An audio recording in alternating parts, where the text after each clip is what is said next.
मैं आर्किटेक्ट मनीष कुमावत 2004 से architectural practice हम कर रहे हैं।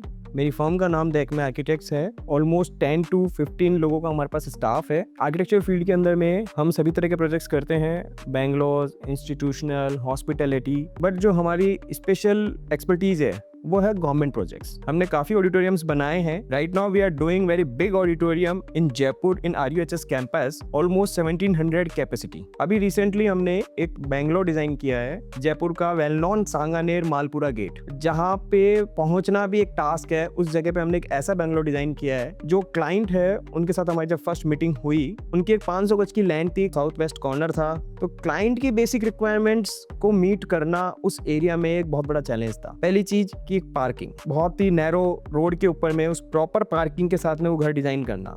देन क्लाइंट की एक स्पेशल रिक्वायरमेंट हमें मिली, क्लाइंट उस घर के जिस भी कॉर्नर पे बैठे वो चाहता था कि उसको वहां से भगवान श्री कृष्ण के दर्शन होते रहे। तो जैसे आप घर के अंदर में एंट्रेंस करेंगे तो उनको श्री कृष्ण विथ डांसिंग मोर, उनको उसकी छवि नजर आती है। हमने पूरा स्टोन कार्विंग करके राधा कृष्ण बनवाया है। उसको हमने बिल्डिंग के कटआउट में इस तरीके से प्लेस किया कि direct sunlight top to bottom Krishna की मूर्ति पे पड़ती है। देन कृष्ण की मूर्ति से रिफ्लेक्ट, हमने वहां ऊपर इस तरीके से रिफ्लेक्टर्स लगाए हैं कि रिफ्लेक्ट होकर पूरी की पूरी छवि उनकी फ्लोर के ऊपर मूव करती है। लास्ट में आकर के क्लाइंट की तरफ से एक इनपुट हमें ये मिला कि क्लाइंट वांट्स कि अगर वो उस घर के अंदर में गेट टुगेदर एक पार्टी करे, ग्राउंड पे वो पार्टी होनी चाहिए, नेबर्स का विजन उससे ब्लॉक रहना चाहिए फॉर ए प्राइवेसी। उसके लिए हमने क्लाइंट के नॉर्थ वेस्ट कॉर्नर के अंदर में एक ओपन स्पेस क्रिएट किया। उस ओपन स्पेस को बहुत से लैंडस्केप किया। तो वहां पे एक 25 फीट की एक कॉमन वॉल हमने क्रिएट करी, बहुत ही ब्यूटीफुल लैंडस्केपिंग। एंड देन दूसरा सबसे बड़ा चैलेंज था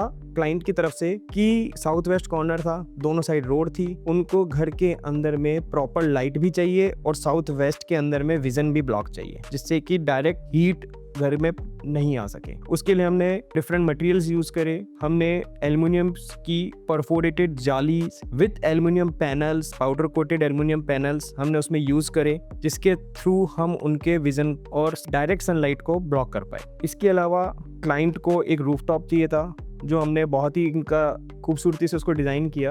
क्लाइंट का जो रूफटॉप है वो एक रिक्रिएशनल जोन की तरह उसको हमने डिजाइन किया है। अगर आप मॉर्निंग में उसको यूज करेंगे तो मेडिटेशन, आउटडोर स्पीकर्स हमने वहां लगाए हैं, ग्लास रूफ हमने वहां दी है। Then in evening part you can enjoy very good theatre. हमने एक अच्छा सा थिएटर डिजाइन किया है। थिएटर को डिजाइन करने के लिए उनकी बेसिक रिक्वायरमेंट सबसे पहले ये आई थी कि उनकी एक जॉइंट फैमिली है, तो इतने मेंबर्स का थिएटर होना चाहिए कि सारे लोग घर के उसके अंदर बैठ के उसको एंजॉय कर सकें। बेसिकली हम लोगों की कोशिश यही रहती है कि हम हमारे डिजाइन्स, जो हमारे थॉट्स हैं, उसको फोर्सफुली अप्लाई ना करें। क्लाइंट के माइंड में क्या चल रहा है उसको पढ़ करके, क्लाइंट की क्या बेसिक नीड है उसके अकॉर्डिंगली उसको डिजाइन किया जाए, ना कि हम हमारे फोर्सफुली डिजाइन्स को उन पे अप्लाई करें। हमारे इसी तरीके के और प्रोजेक्ट्स देखने के लिए, समझने के लिए, स्टडी करने के लिए आप प्लीज इंटीरियर की जरूर विजिट करें। उस पर आपको हमारे इस तरीके के और भी डिफरेंट प्रोजेक्ट्स मिलेंगे।